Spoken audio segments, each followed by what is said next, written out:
first 5 with the veterans, with the ones. Who's in there? Where are they going? The ball's going to Jerry Jeudy, right? Flacco's no dummy, lasts as long as he has, right? He can really whiz it.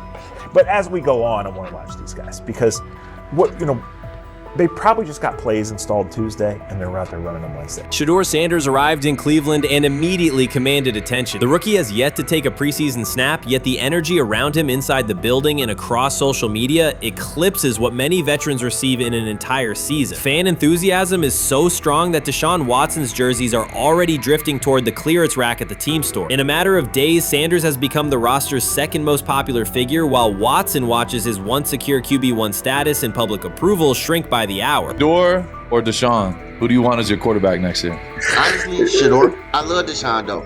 Like, I don't understand all the hate for Deshaun. You get hurt and you get booed, bro. That's foul. That might be the foulest I ever seen. The Browns' social media staff posted a single candid photo of rookie quarterback Shedeur Sanders releasing a warm-up throw, and the response was immediate and overwhelming. Fans saturated timelines with edits of themselves alongside him, while Deshaun Watson's routine practice reps drew comparatively little notice. Although an official Sanders jersey has not been released, unauthorized versions are already moving at a pace that exceeds merchandise sales for several other AFC North teams. The surge in interest marks one of the most intense fan reactions Cleveland has experienced in recent memory. The excitement surrounding Shedeur also triggers a wave of criticism. Veteran analysts, anchored in a 1980s mindset, question whether his style will translate into lasting success. They focus on his NIL earnings, social media presence, and visible confidence, arguing that the image overshadows substance. To them, outward self-assurance appears to be a distraction rather than a competitive asset. Even a simple smile or brief display of personality is cited as evidence that he lacks the measured discipline they expect from a starting quarterback. Critics claim Shedeur Sanders is notable only because of his father, overlooking the performance he delivered at Colorado. Many of those same observers ignored the Buffaloes until Deion Sanders made national headlines, yet they now question whether his son has earned the attention. They want rookies to keep quiet, carry clipboards, and wait 2 seasons before challenging for a starting role. Sanders is disregarding that script from the moment he arrived. His presence has already turned Cleveland's quarterback discussion into a genuine 2-man competition before a single preseason snap. Deshaun Watson maintains publicly that the situation does not concern him, but it is hard to believe the pressure is not real. A fully guaranteed contract protects his paycheck, not his standing in the locker room. Sanders, meanwhile, is translating charisma and early momentum into tangible influence with teammates, coaches, and fans, reshaping expectations for who will lead the Browns on opening day. I'm a firm believer. If I wanted Shedeur Sanders at 2, at worst at 33, of course I already think that he's better than other quarterbacks. Because that's the type of talent, that's where I would have picked him at.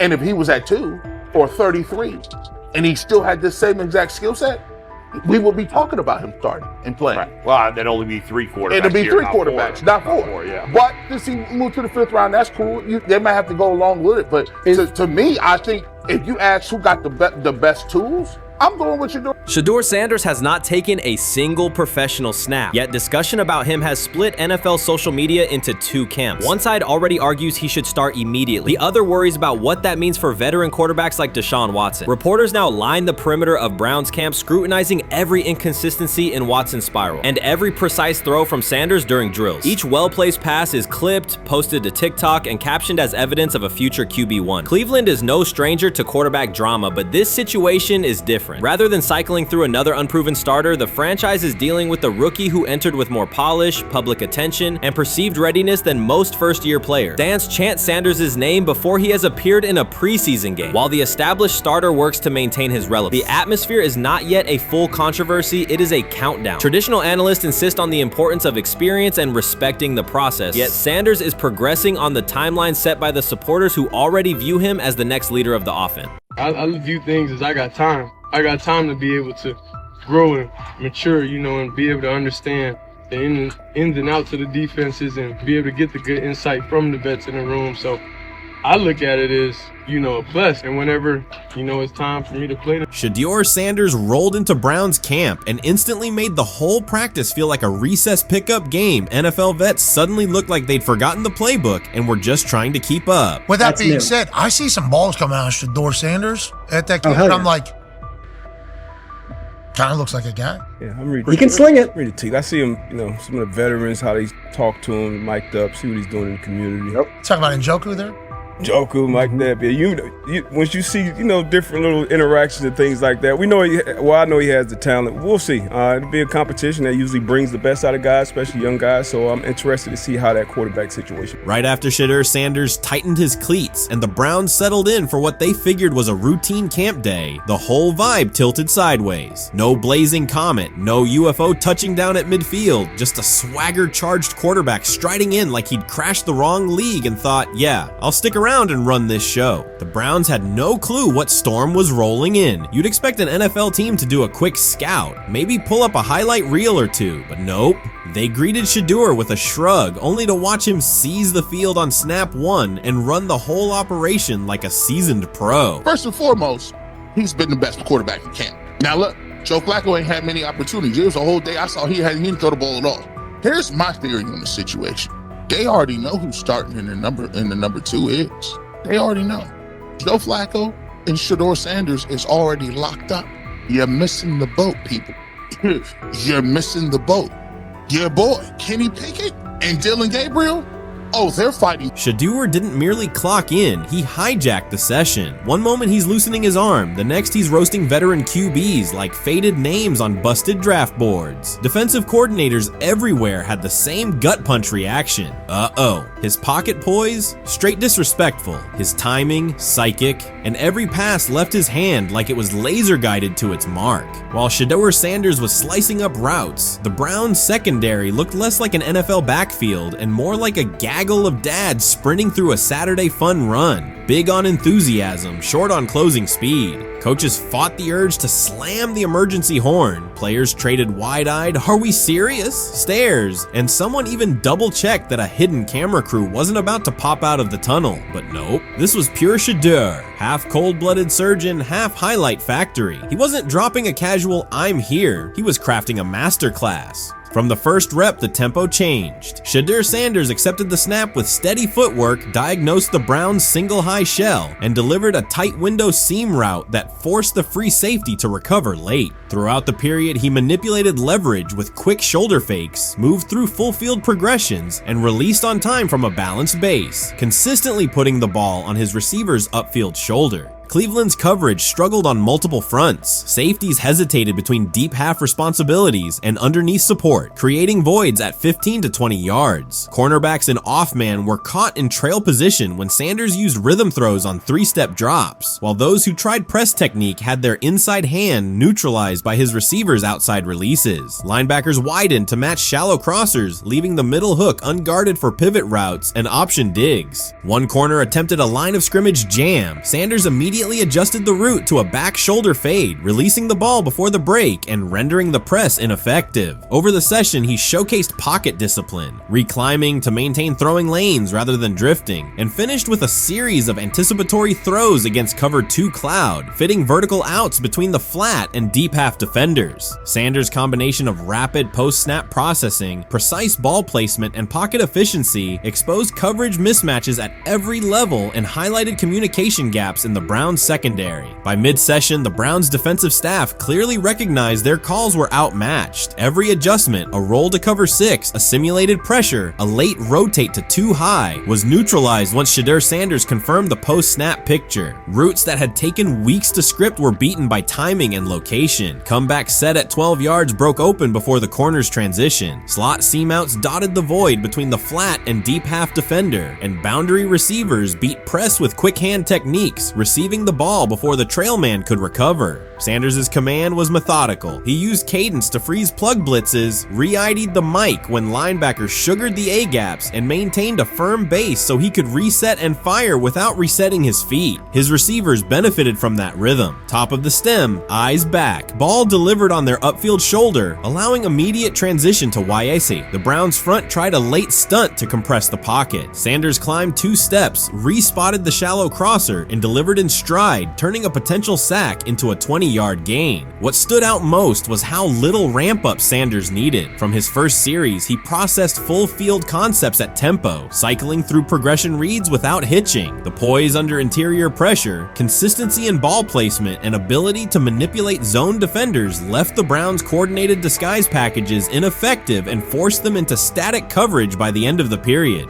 In short, Sanders' efficient mechanics, rapid processing, and anticipatory accuracy rendered Cleveland's defensive game plan ineffective at every level, from pre-snap disguise to post-snap spacing. Imagine there's many people that think Dylan Gabriel's a better quarterback than Shedeur Sanders. I don't care where they were drafted. And if the Browns are the one team that thinks that, then I'm going to suspect it's not true. They don't know what listen, they're I've doing. been on every quarterback evaluation for 30 years. Right. I never root against anybody. Yeah. But I'd be surprised if Dylan Gabriel's ever a legitimate starting quarterback for the Cleveland Browns. I'd be surprised. I just don't think.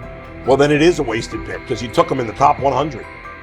Yeah, but potentially. Yeah. May get away with it because of Shedeur. An edge rusher chirped at Shedeur Sanders between snaps, hoping to shake his rhythm. On the very next play, Sanders answered with a 30-yard laser, a deep dig from the boundary side that split the single high safety and the trailing corner. He hit the top of a 5-step drop, kept a firm base, and delivered on time to the receiver's outside shoulder, turning what should have been a routine rep into a sudden change explosive. From that moment on, every coverage wrinkle the Browns tried, rotating from cover 3 to quarter half, flashing a Tampa 2 shell, mugging both A-gaps, was met with a precise counter. When corners pressed, Sanders adjusted the route to a back shoulder fade. When safeties widened, he checked to a glance post. When linebackers bailed, he found the running back on a delayed option out of the backfield. Even late simulated pressures couldn't move him off his spot. He simply climbed, reset his feet, and fired. As Cleveland's defenders rotated through checks, Sanders manipulated them with cadence and eye discipline. He froze weak side safeties long enough to create intermediate windows, then feathered the ball into those lanes before help could arrive. When the Browns finally dropped 7 and matched every route, Sanders tucked the ball and converted 2 separate 3rd and 6 situations on the ground, reminding everyone that his mobility is as calculated as his arm. By the end of the session, the defensive coordinator's call sheet looked obsolete. Sanders had neutralized blitz looks, exposed spacing issues in zone, and forced the unit into static base coverage just to survive the period. It wasn't a camp drill anymore. It was a clinic on timing, processing speed, and controlled aggression, delivered snap after snap by a quarterback who never needed a warm-up lap to own the field. They never planned on taking him. The problem is,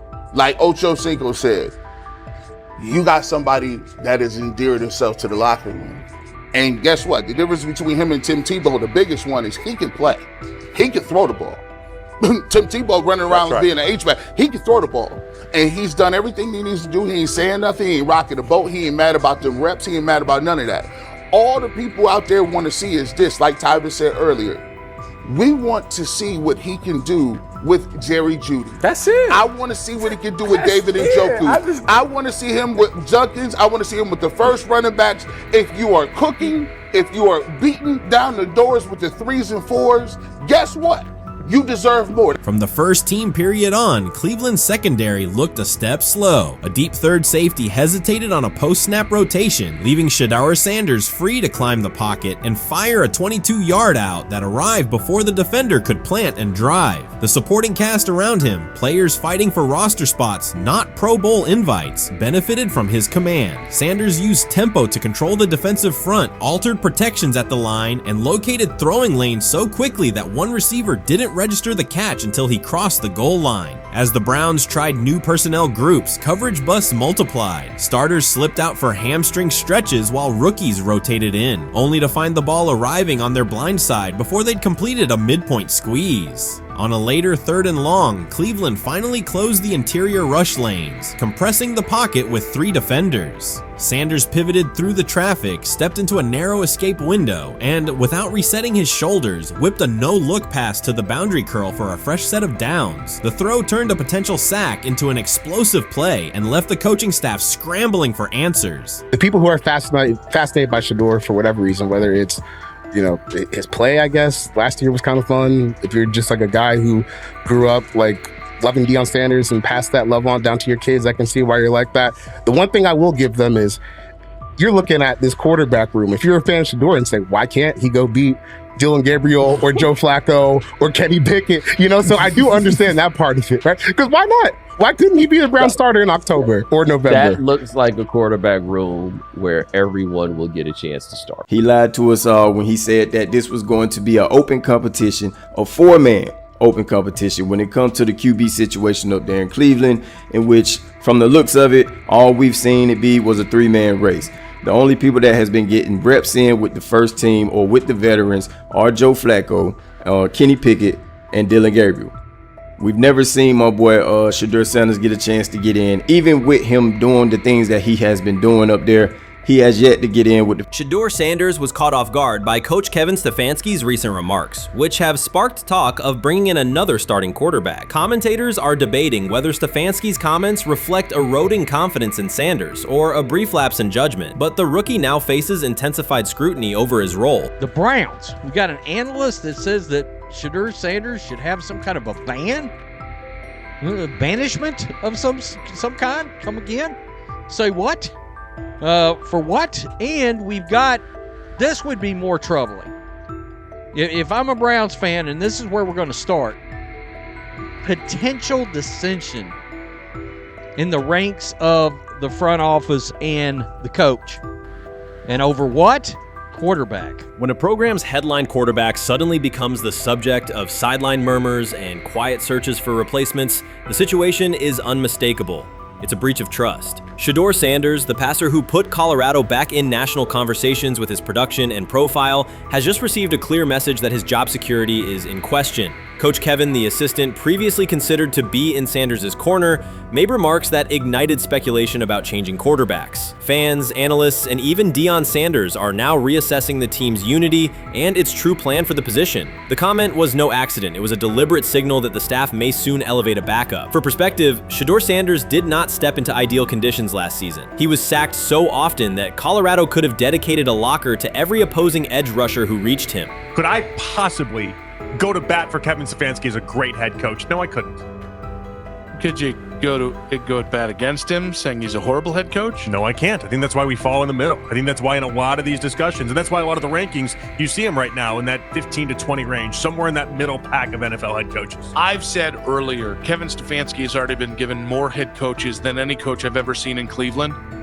Starting with the decision to move on from Baker and him clearly still having another level to get to in Tampa. Last season, Shedeur Sanders often had to operate behind an offensive line that provided minimal protection, yet he still delivered precise throws and critical drives. At times, he seemed to be carrying a struggling roster almost on his own. Despite the constant pressure, he never complained, never threatened to transfer, and never acted entitled. He remained with Colorado because he trusted the program, trusted his father, and believed in the team's larger mission. That loyalty is why Coach Kevin Stefanski's recent statement that the quarterback competition is wide open struck so sharply. The remark implies that Sanders' starting role is insecure, as though the player who absorbed countless hits while holding the offense together is simply another name competing with walk-ons and first-year athletes who are still learning the cadence. This goes beyond ordinary coach language about fostering competition. It introduces genuine uncertainty about the staff's confidence in Sanders and invites speculation that Colorado is actively assessing outside options through the transfer portal. By characterizing the position as vacant, Stefanski has planted seeds of doubt that could quickly evolve into rumors and undermine the stability of the locker room.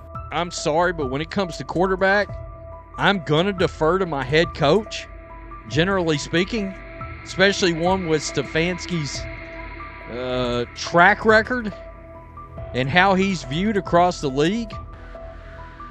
So this is interesting because it tells you Kevin Stefanski's not a Shedeur Sanders guy. And it also tells us who made these picks. Exactly.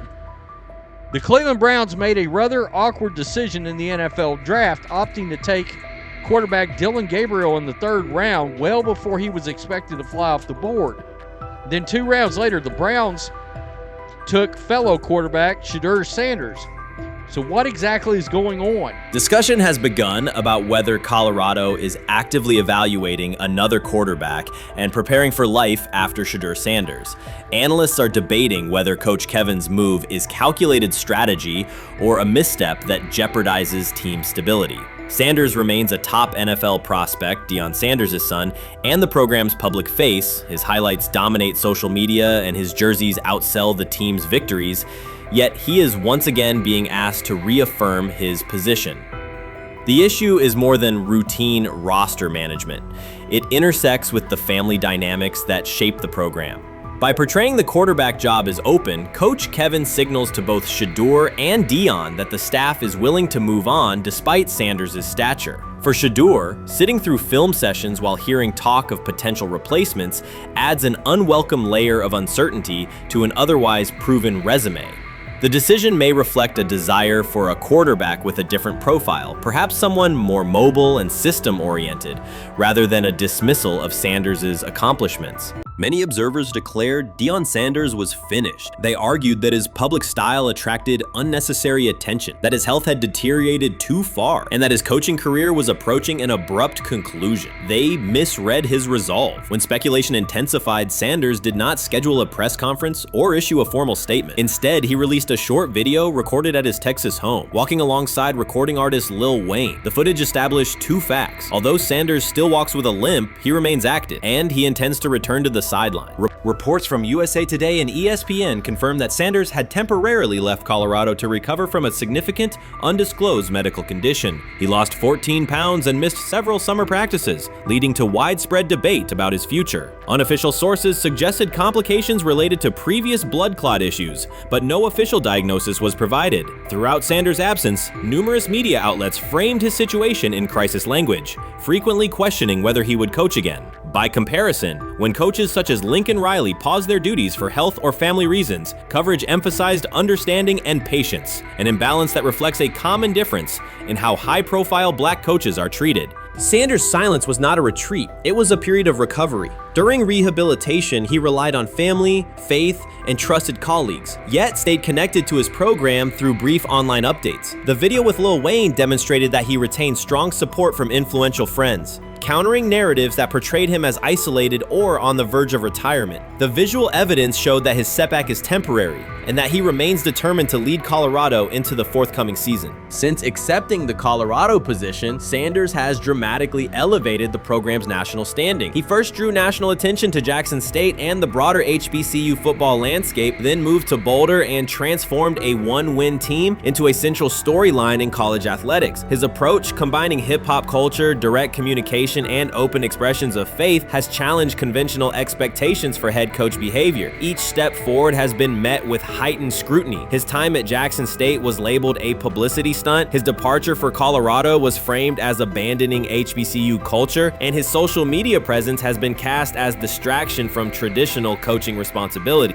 Critics often magnify Sanders' missteps and question his motives, while comparable actions by other coaches receive neutral or sympathetic coverage. Showings of enthusiasm from Brett Favre and disciplinary intensity from Nick Saban are celebrated as competitive passion, yet Sanders' displays of confidence are frequently labeled arrogance. The discrepancy illustrates deeper biases rather than differences in performance. Sanders' success challenges entrenched expectations of how a college football leader should look, speak, and act, especially a black coach who refuses to downplay his identity. During his convalescence, Sanders maintained close communication with his staff and athletes, reinforcing the standards he had established: discipline, accountability, and belief. The program's daily messaging continued to emphasize preparation and resilience, signaling that Sanders' influence persists even when he is away from campus. Athletes echoed his mantras during workouts, confirming that his leadership extends beyond physical presence. Sanders acknowledges the seriousness of his medical challenge, but has refused to let it define him. He has publicly discussed leaning on scripture and prayer, explaining that his purpose as a mentor, father, and coach extends beyond personal adversity. In that context, the video of him walking in the Texas sun was less a strategic media effort than a straightforward demonstration of continued commitment to his team and mission.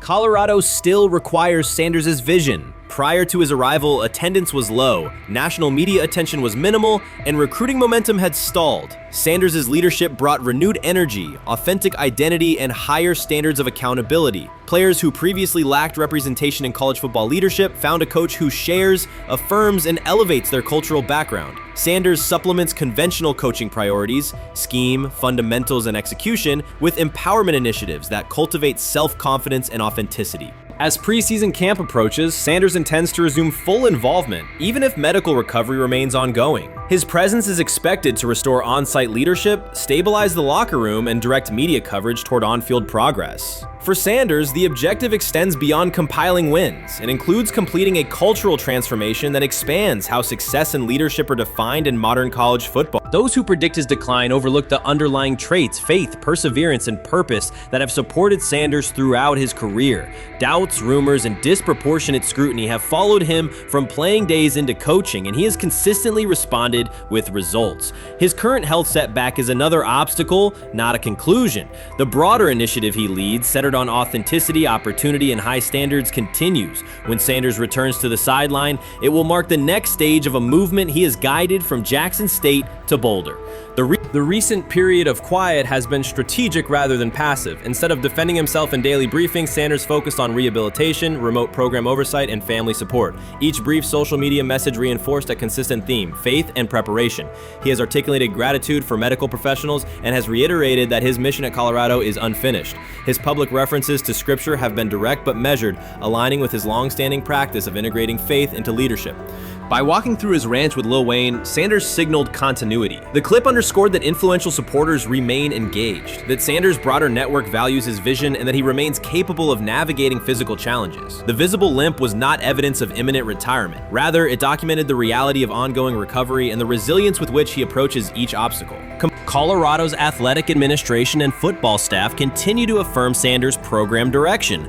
Recruitment communications cite his established record in fostering cultural relevance and national exposure. Prospective athletes respond to a coach who presents a transparent path to development, both on and off the field. Current players refer to Sanders' coaching points with clarity, citing specific drills and expectations that remain unchanged during his absence. These indicators demonstrate that the core structures Sanders implemented are functioning and that his return will be an amplification, not a restart. Criticism regarding Sanders' public persona often conflates media style with coaching substance. Analysis from opponents suggests that social media engagement dilutes football preparation, yet Sanders' staffs emphasize time management and delegation. Defensive and offensive coordinators handle in-game adjustments while Sanders directs overall culture, recruitment, and leadership. He has articulated that visibility serves to amplify program accomplishments and enhance player opportunities, not replace strategic football planning. Some commentary has attempted to reframe Sanders' health issue as evidence that his coaching model is unsustainable. The argument ignores the documented health challenges faced by numerous coaches across levels of competition. For example, college coaches recovering from heart procedures or joint replacements have returned to successful seasons after appropriate medical clearance. Sanders' case follows a comparable trajectory. Medical complications require temporary separation, structured rehabilitation is prioritized, and a managed return is planned. Institutional medical protocols at Colorado dictate clearance requirements. Sanders will meet those before resuming full sideline duties. Colorado's players have expressed public confidence in Sanders' eventual return, citing regular virtual check-ins and continued accountability. Several athletes noted that positional meetings included recorded messages from Sanders reinforcing tactical goals and personal discipline. These details confirm that Sanders has remained actively engaged, albeit remotely, and that team culture remains aligned with his principles. Looking ahead, Colorado's schedule will attract national attention, both for on-field competitiveness and the storyline of Sanders' comeback. Analysts will evaluate how quickly he reestablishes day-to-day rhythm and whether his physical limitations influence practice oversight. Internal planning accommodates gradual escalation of responsibilities, with medical staff and strength and conditioning personnel contributing to phase reintegration.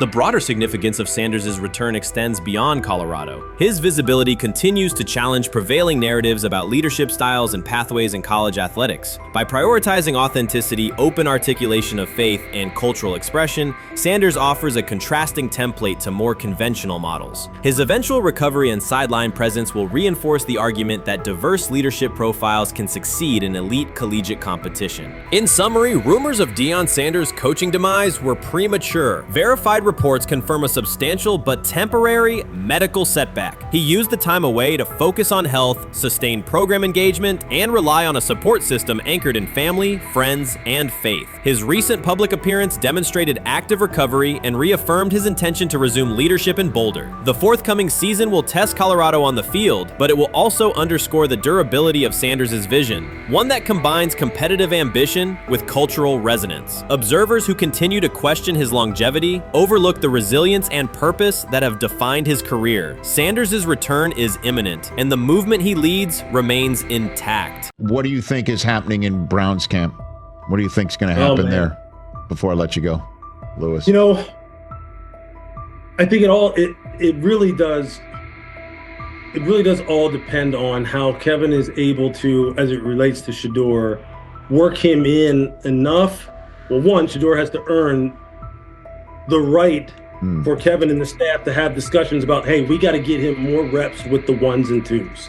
We got to get him more reps with the ones and twos when we're going team period, not just walk through or not just 7-on-7 team. Louis Riddick reacted sharply on air after viewing practice footage from the Cleveland Browns. The clip showed quarterback Shedeur Sanders executing a string of precise throws while the Browns head coach watched with a broad smile. Riddick questioned whether the session was focused on evaluation or celebration, arguing that visible enthusiasm from the staff could cloud objective assessment of a rookie's progress. Earlier in the segment, Riddick's tone had been measured once the Sanders highlights appeared. He criticized the perception that a routine practice was being treated like a marquee event. He stressed that coaching reactions should remain subdued until performance translates into game situations. Riddick concluded by calling for accountability and asking the Browns to clarify how they plan to manage expectations for Shedeur Sanders as training camp continues.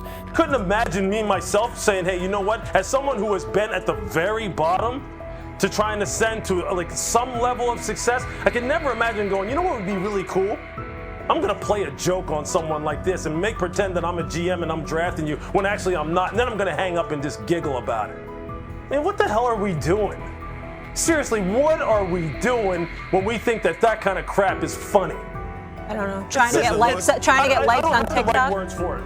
Right, Lewis, I'm gonna say this. I don't have the right words for it. Few situations unsettle a former front office executive faster than watching coaches celebrate a rookie quarterback before pads come on in August.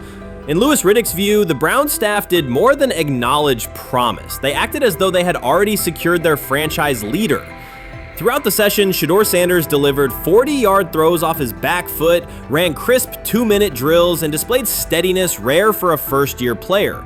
According to reports, each successful rep drew audible admiration from the sideline, highlighting how quickly enthusiasm has escalated.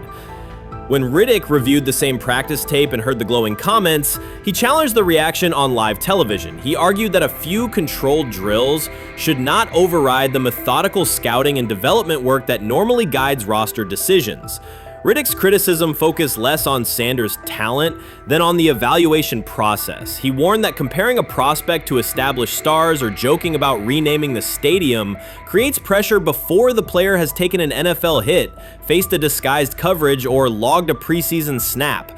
Praising potential is acceptable, he said, but anointing a savior in July risks repeating the organization's history of premature quarterback expectations. Sanders brings confidence shaped by his father's legacy and his own disciplined preparation, yet Riddick insists that progress must be confirmed over time. He urged the Browns to temper public excitement, follow a structured development plan, and reserve celebratory reactions for on-field results that matter. Regular season production under live pressure, not highlight clips from a midsummer workout. He has to earn that. Kevin has to figure out a way to do that. So then you can reasonably assess what you have in him compared to Dylan Gabriel, compared to Kenny, compared to Joe Flacco. If you don't, then the conversation surrounding him is going to continue to be what it's been, which is, but for some people, he was overhyped all along. He's not that great of an athlete, doesn't have a big enough arm. There's a reason why he was a 5th-round pick, blah, blah, blah, which I don't believe. I believe if he is given enough reps, earns enough reps, and then is given enough reps in meaningful situations, he can throw the ball just as good as Joe, if not better, just as good as Kenny, if not better, just as good as Dylan Gabriel. After more than 2 decades in personnel and broadcast analysis, Louis Riddick was dismayed to see a franchise bypass basic evaluation standards after only a series of eye-catching minicamp throws. Reviewing practice footage from Cleveland, he observed Shedeur Sanders drilling 40-yard passes against uncovered receivers and running 2-minute sequences with poise. In Riddick's view, those reps, conducted without pads, contact, or a disguised rush, show arm talent but reveal little about how a rookie handles game pressure. Riddick said the Browns' reaction drifted from objective assessment to outright admiration. Multiple reports indicated coaches were sketching new concepts for Sanders during dinner and referring to dedicated Shedeur packages well before a padded practice. Even the veterans in the quarterback room showed no visible alarm, a sign that staff excitement had already reset the internal depth chart conversation. The analyst emphasized that his concern is not Sanders' skill set. He acknowledged the quarterback's arm strength, footwork, and composure, but rather how quickly the club appears willing to declare him its long-term answer. Riddick cited several past prospects who received similar midsummer acclaim only to stall once real competition began. Given Cleveland's long history of quarterback turnover, he argued the organization should focus on incremental milestones, processing post-snap reads, surviving live pass rushes, and rebounding from mistakes on Sunday afternoons. Riddick urged the Browns to temper expectations and follow a structured development plan so Shedeur Sanders can progress without undue pressure. One coach reportedly admitted he replayed Tuesday's scrimmage film so often that he lost sleep, an anecdote Riddick offered as proof that enthusiasm is already outpacing reality. All asking now is what is going on with Shedeur Sanders, and so the floor is yours. Maybe you can make sense of this free fall with what was at one point the top-rated quarterback in this draft class. Yeah, Shay, I think at this point in time, this really isn't a football discussion any longer. This is a personal discussion. This is about it's a fit discussion. It's whether or not teams are just comfortable with everything that comes along with Shedeur in terms of who he is as a person, all the people that are surrounding him in terms of his inner circle, and whether or not teams deem that to be something that they're comfortable with. Right or wrong, that's the only conclusion you can really come to at this point. Louis Riddick voiced an escalating concern during the segment. Having witnessed numerous quarterback setbacks in his career, he worries another may be forming, not because Shedeur Sanders lacks talent, but because the praise around him is growing without restraint. Sanders has simply attended practice, delivered accurate passes, led the huddle, and shown the composure expected of an NFL player. Riddick fears the Browns' reaction, treating routine drills as proof of long-term success, risks setting premature expectations. He cautioned that the organization seems ready to celebrate a franchise savior before Sanders has taken a competitive snap, noting that such early adulation has derailed promising prospects in the past and could impede Sanders' measured development. They say training camp decides depth charts, but Shedeur Sanders began fighting for his job long before he will step inside the Browns facility. While most first-year players squeezed in one last vacation, he slipped onto a private field in Texas, strapped on Cleveland's helmet and shoulder pads, pulled a fresh number 2 jersey over his chest, and started rifling timing routes as if it were the opening drive of week 1. No cameras, no hype track, no product placement, just sweat, cadence, and ball placement. A rookie does not rehearse in full game gear unless he already envisions himself commanding the huddle. Plenty of observers shrug that clip off. They insist the 5th rounder, quote, isn't ready, cling to depth chart conventions, or whisper that the name across his shoulders did most of the talking on draft day. Maybe it is the Deion connection, maybe it is a preference for prospects who blend quietly into the background, or maybe the league's gatekeepers fear the possibility that the kid is better than the quarterbacks they have spent months promoting. Whatever the motive, the countdown has started, and video rarely lies. Shedeur Sanders is not preparing to arrive. He is preparing to lead. Footage of a 22-year-old quarterback running live reps in July should dominate highlight loops, but it barely registers on national outlets. Why? It ruins the tidy narrative. The easy storyline paints Shedeur as a pampered legacy prospect banking on his father's fame. Yet the tape shows something different. A rookie drenched in afternoon heat, drilling footwork, calling protections, and imagining cover 2 rotation before the first official meeting ever takes place. Elite mental prep looks boring on social feeds. It looks devastating when the season starts. Walk into Cleveland's quarterback room and you step into politics, not simply competition.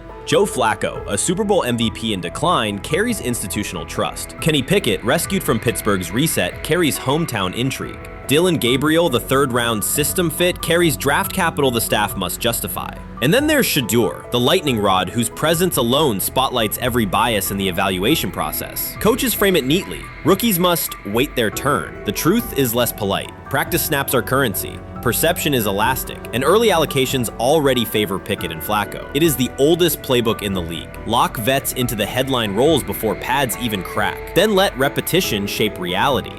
Sanders refuses to cooperate. He is not a fourth-string camp arm. He has engineered game-winning drives under national scrutiny, operated against live blitz looks most prospects never face, and more than any quarterback in the room, documented his own off-season obsession. No social media rollout, no brand consultant, just pads, cleats, and an unlit practice field. If his last name were Smith, pundits would label him the sleeper of camp. Instead, politics trails every throw. Training camp rotations expose organizational intent. Beat writer Fred Greetham already reports that Pickett and Flacco will open with first-team reps when veterans report July 23rd. Gabriel grabs the developmental snaps, leaving Sanders the leftovers. That isn't performance-based, it's narrative-safe. Gabriel doesn't threaten hierarchy, Sanders bends gravity. Watch the details. Does Shedeur steal 11-on-11 snaps with the twos? Does he run red zone installs or 2-minute drills? If he does, coaches are admitting he is forcing his way in. If he doesn't, they are postponing the inevitable. Either way, the private field reps have sharpened his timing and condensed his release. He is not hoping for an opportunity, he is prepared to seize one the instant it appears. Cleveland's joint practices amplify that tension. First come live periods against the Panthers, then sessions with the champion Eagles. Those reps belong to the starters, so Flacco and Pickett will absorb most of Carolina's disguised pressure and Philadelphia's exotic fronts. Sanders' proving ground will be the preseason opener on August 8th. Under the stadium lights, he will get entire series, real reads, pockets collapsing for real. If his command mirrors the footage from Texas, coaches will have to answer why he never saw earlier work.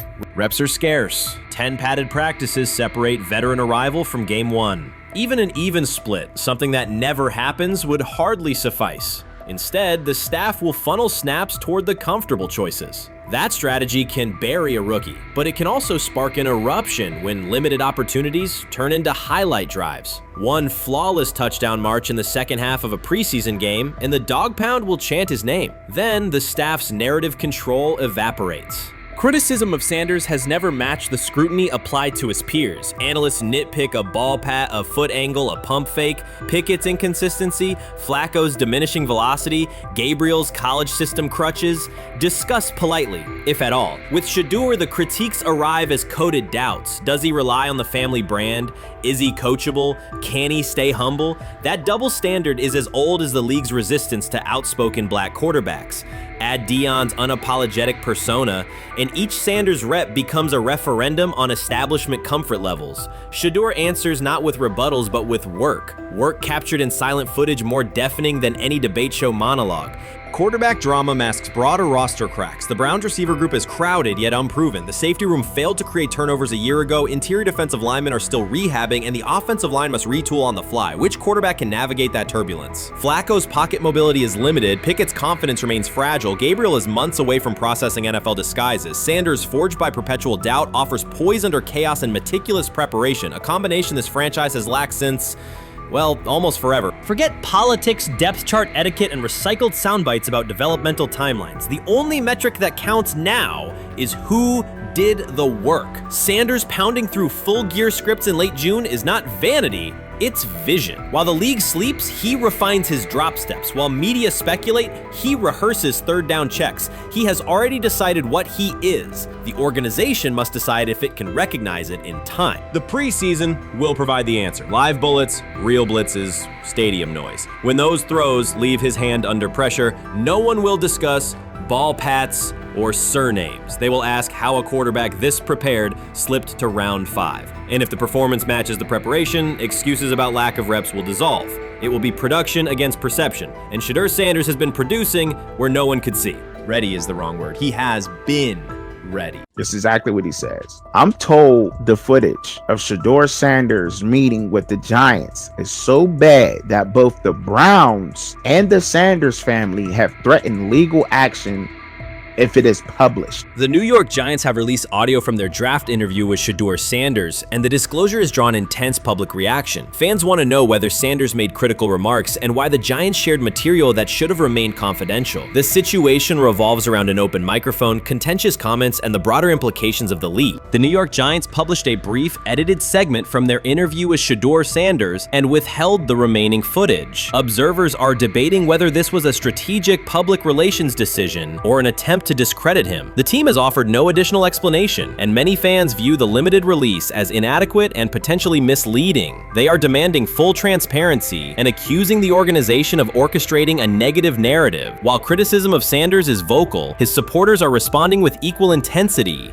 There was another team that he sat down with. What do you mean it didn't go well after that? So he was pissed that they did that to him. They did that to him. He counter-confronted the them. same thing they do to every other quarterback prospect. They did that to him. They slide in a mistake to see if you catch it. Right. And so because you're the quarterback. But he didn't take it as a correction. He took it as like he got pissed off. Yeah, and it's like so here's another one. So another one was, he throws a bad interception, and it was a deep throw early in the game, and he comes back and they go in the meeting, they show the interception. The Giants have released only a brief excerpt of the interview and are refusing to share the rest. Their decision has drawn criticism across TikTok, X, and Facebook, where many see it as a poorly handled public relations move. Fans are calling for the full recording to be published so the situation can be judged in its entirety. The GM is on film that the son, they asked the son last draft, yo, who you think I should pick? His son like, yo, you need to get the Jaden Daniels, big. This is what his son, it's on tape. You should go Jaden Daniels. He laughing at his son. And all right, cool, get Jaden Daniels. I don't even know how that tape got out. I wouldn't have let the get out. Shedeur Sanders appears unfazed by the situation. Although the Giants suggested he was more hype than substance, their handling of the interview has instead elevated his visibility. Analysts across major sports outlets are now discussing him more than before, keeping his name prominent in the news cycle. New York Giants, where these tapes at? You hear me? Because if Shedeur Sanders was so unprofessional, y'all would have leaked the tapes for the whole world could see, right? Cause understand, it's a lot of he say, she say. But one thing I do know, as a young black man growing up in this world, being straightforward and not sugarcoat anything. The Giants' PR team appears to reject Sanders' family connection outright, a decision many view as unprofessional and lacking nuance. Internal discussions seem to have dismissed quarterbacks with prominent relatives as poor fits for the organization, revealing limited awareness of public perception. The response was swift. A single edited clip ignited widespread debate on social media, with fans asking why essential segments were held back and what the team might be hiding. Critics argue that if the full interview contains nothing damaging, the club should release it in its entirety. Online discussion intensified immediately and continues to gain momentum. What they do during the film and the combine and the meetings is teams will install mistakes intentionally planted in the install, and they want you to catch them. Shedeur didn't, and when a coach called him out, once again, it didn't sit well. It's like, bro, there's not many teams needing quarterbacks, especially since Pittsburgh appears to have a deal with Aaron Rodgers and Tennessee's getting Kale Moore. The Giants' decision to withhold the full interview has produced an unintended result. Instead of diminishing interest in Shedeur Sanders, it has intensified it. Media outlets and analysts are now examining every on-field rep, press comment, and public appearance as evidence of how he conducts himself under scrutiny. Each throw, adjustment, and answer is tracked and evaluated against league standards, reinforcing the view that he remains composed and professional. Many fans contend that the organization has misrepresented Sanders and suggest the issue may stem from the Giants' view of his father, Deion Sanders. They see the partial release as an attempt to raise doubts about his character by association. That perception has only made his profile more compelling. The discussion has shifted from whether he deserves a high draft position to how effectively he withstands sustained pressure. Sanders is now regarded not just as a talented prospect, but as a symbol of resilience, central to debates about transparency and organizational strategy. Even if the Giants eventually provide more context, the visibility they have created for him is unlikely to fade. The most fun yet the most difficult thing I cover and we cover all year long is not games. It's the NFL draft. Because I've said this many times, you get lied to for a month to 2 months up to it. And so often during the draft, and every few drafts, there's a guy that really falls, precipitously falls. This year it was Shedeur Sanders, it's been Aaron Rodgers, it's been Dan Marino. Every few years somebody falls a lot. And so, but those stories don't come out until like the fall. Criticism of Shedeur Sanders from within the Giants organization has become increasingly public. Team communications appear focused on casting him as an overhyped prospect, whose character should be questioned. A narrative that seems aimed at shaping opinion rather than assessing performance. Yet each selective release or negative remark has instead amplified attention on Sanders and elevated his reputation. Efforts to confine him to a narrow, unfavorable image continue to produce the opposite effect, reinforcing his position as an underdog who endures external pressure. The debate has shifted from football analysis to broader concerns about narrative control and transparency. Fans, reporters, and online communities are still urging the Giants to publish the full interview, arguing that only complete context can resolve speculation. The organization's refusal to comply has intensified scrutiny and led many observers to conclude that the team underestimated public reaction and now faces questions it could have avoided with full disclosure. The tapes, the New York Giants have the tape. They definitely have the tape.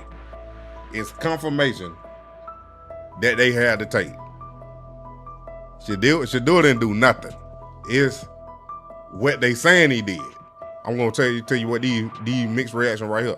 So we already know about the New York Giants, but the Pittsburgh Steelers head coach Mike Tomlin reported admired Sanders' talent, but hesitated to draft him due to previous challenges with quarterbacks like Russell Wilson and Justin Fields, leading to more cautious approach. Las Vegas Raiders. Sanders met with Raiders at the NFL scouting combine and expressed enthusiasm about potentially joining the team. His familiarity with the West Coast offense and quick release was noted positive, though concerns about his ceiling. Hours after the Giants posted that short audio clip, the timeline never slowed. Comment threads filled with frame-by-frame breakdowns, lip-read attempts, and side-by-side comparisons of what was said versus what was left out.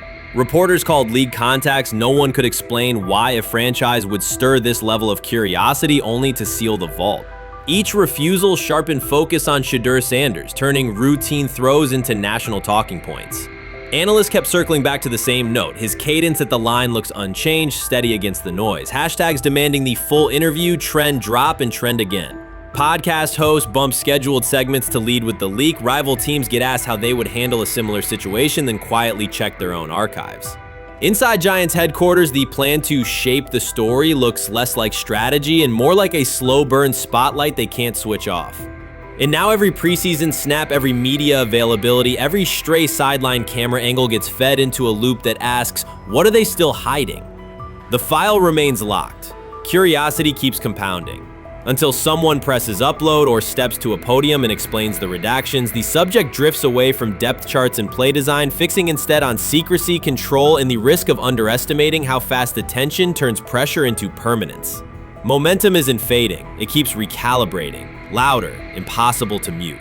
Shedeur is lighting it up in practice every day. You're not even a half bit curious to see what he could do with the ones. That makes no sense. And then on top of all of that, you got players going on podcasts and talking to people in the media saying this guy is really good. Like, this guy is legit. So even your peers respect you enough. How is it that the coaches can't see that? It always starts with the players, where the player's like, hey, you see that? You seen that pass he threw? The Cleveland Browns were taken by surprise when quarterback Shedeur Sanders stepped in for first-team snaps, asserting control of the drill and instantly highlighting deficiencies across the rest of the room. His confident command forced coaches to pause practice clips, reevaluate progressions, and consider immediate adjustments to the depth chart. Within minutes, discussions spread throughout the facility and online forums as fans weighed what Sanders Sanders showing means for the current starters. The organization now faces an urgent, data-driven decision on whether Sanders should move up permanently. Shedeur Sanders arrived at Browns practice, took several first-team reps, and the entire quarterback group immediately felt the pressure. Coaches erased the whiteboard and reviewed their plans. Staff members exchanged concerned comments, and observers began asking whether Sanders was positioned to assume a larger role. Tony, every year we see at least 1 to 2 teams. They were in last place in their division the year before. No one thought they'd be good, and then they were good. It almost seems like no one's even assuming the Browns can be that, but we see it happen every year. And I get the quarterback stuff, but like, correct me if I'm wrong, Tony. The Browns are trying to run the football, play good defense, not turn the ball over in the passing game, and try and take advantage when they can, correct? That's what they're trying to do.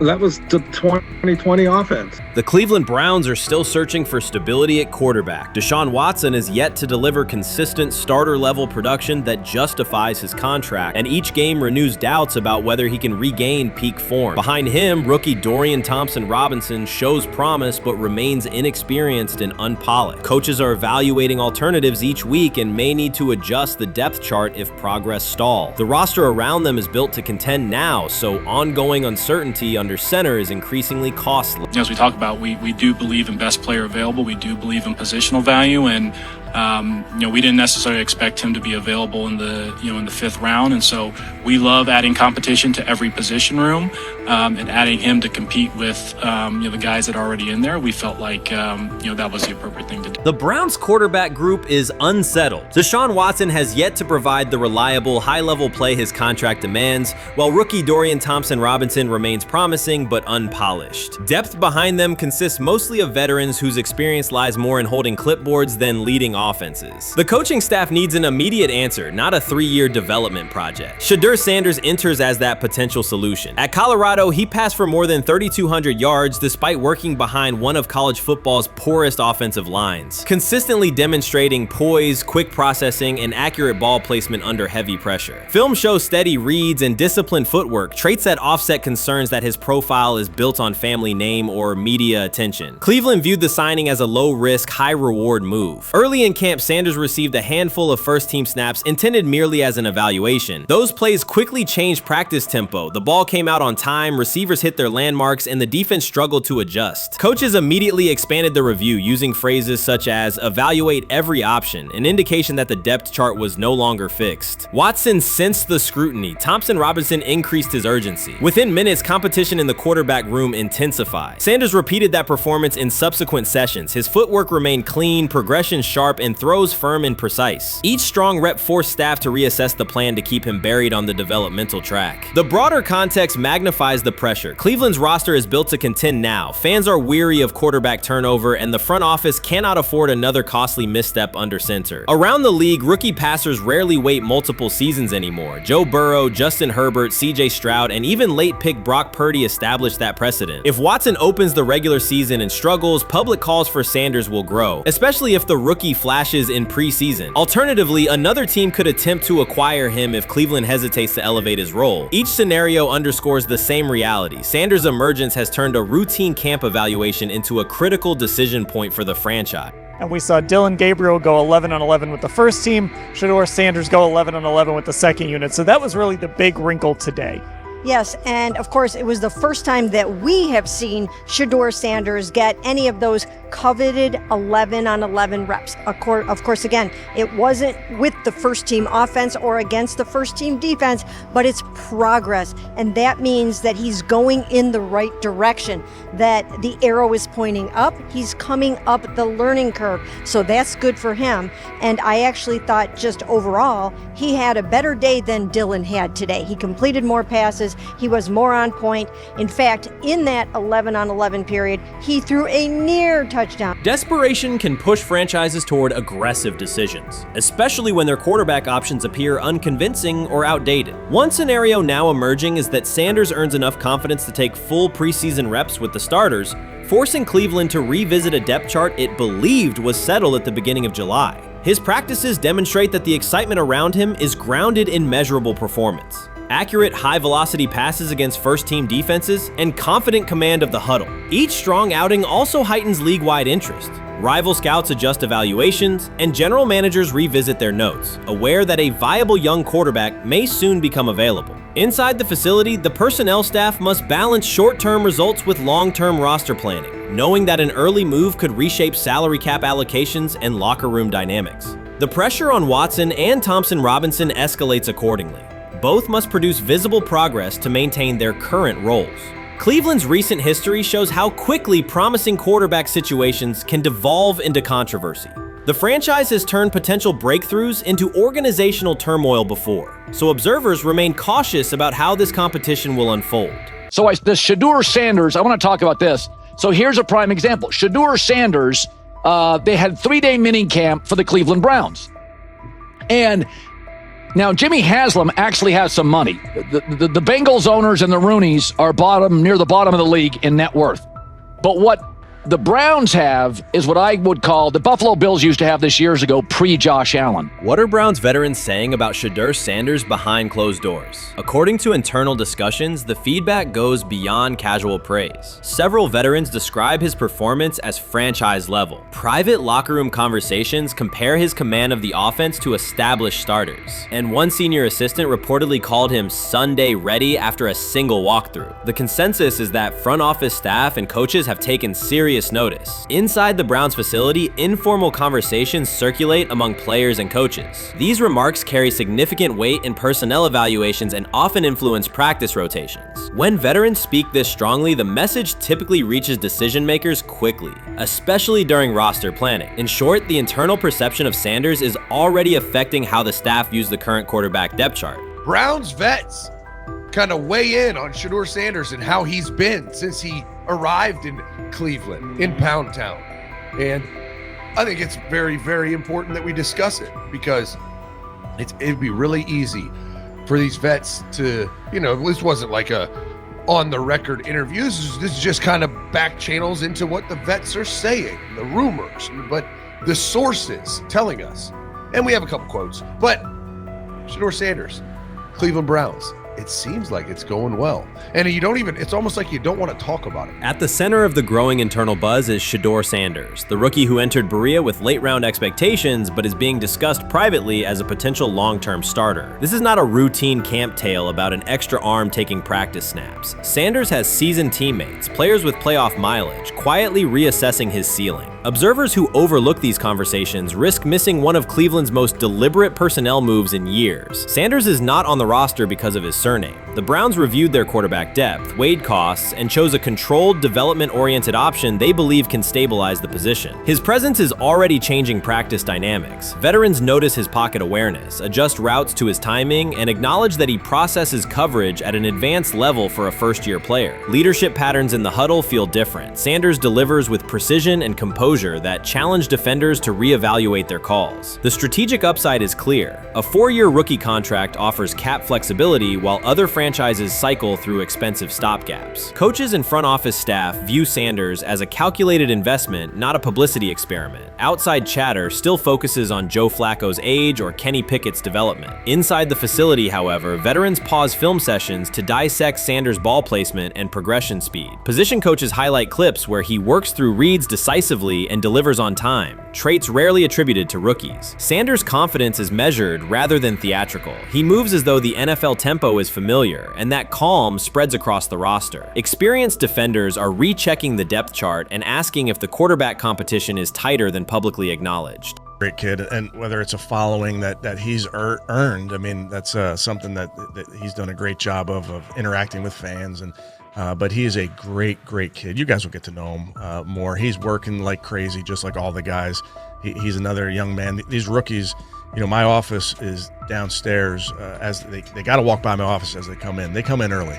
And Shedeur, just like all those guys, he's in there early. He's getting his work done. He has not yet secured the starting job. Evaluations so far come only from brief practice periods, no comeback drives, no national headlines, just steady execution in shorts and helmets. In a league that celebrates splashy debuts, Shedeur Sanders is earning trust rep by rep. Veterans typically withhold judgment until late in camp, yet several are already studying his footwork and timing, which suggests genuine respect. Inside the building, coaches sense that the Browns may have finally found a a stabilizing presence at quarterback. Cleveland's recent history underscores why this matters. The team has started 9 quarterbacks over the past 2 seasons, an indicator of instability rather than depth. Sanders arrives with composure, arm strength, and a well-known surname, so any sign of readiness is magnified. Financial context also plays a role. The Browns are allocating a significant portion of the salary cap to Deshaun Watson, whose performance has not matched that investment. To manage costs, the front office signed 4 additional quarterbacks on low-impact contracts. Together, they account for far less than Watson's annual cap figure. If Sanders continues on his current trajectory, that structure could give Cleveland both competitive clarity and much-needed financial flexibility.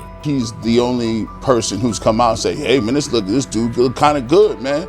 Let me tell you what I heard. A lot of people reaching out to players in the locker room and stuff. To me, I think this is it's a red herring. Like, I'm supposed to suspend myself to this belief that he was going to look bad. I've never expected him to look bad to start with. The 5th round quarterback stuff, that's involving perceptions, pre-draft analysis, and other teams. Cleveland's veterans have endured every kind of quarterback turmoil: poor reads, major injuries, shaken confidence, and sideline disputes. When a young quarterback like Shedeur Sanders steps in and appears composed rather than overwhelmed, people notice. The attention comes not just from coaches and reporters, but from the linemen and defensive leaders who have watched previous backups struggle. They are not exchanging doubts, they are sharing nods of approval. Sanders demonstrates instinctive pocket awareness, reliable accuracy, and steady poise, qualities that quickly circulate through team conversations. After years of instability under center, the Browns need someone who can remain calm and effective deep into the season. Although expectations have fallen over time, genuine interest is growing. Praise is coming from teammates who rarely commend anyone unless his performance demands it.